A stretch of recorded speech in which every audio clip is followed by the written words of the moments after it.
Aksi joget Zaskia Gotik bareng Ayu Ting Ting dan Inul Daratista menjadi sorotan warganet.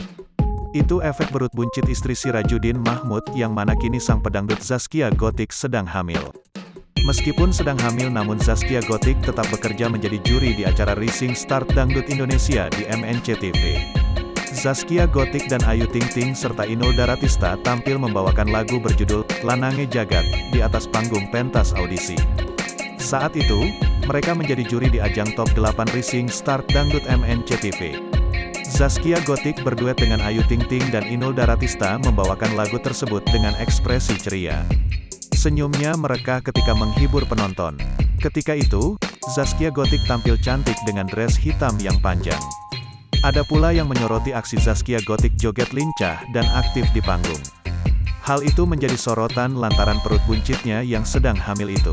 Walaupun menimbulkan pro dan kontra, namun beberapa warganet tetap memuji penampilan Zaskia Gotik bernyanyi di atas panggung dengan tetap prima kendati sedang hamil.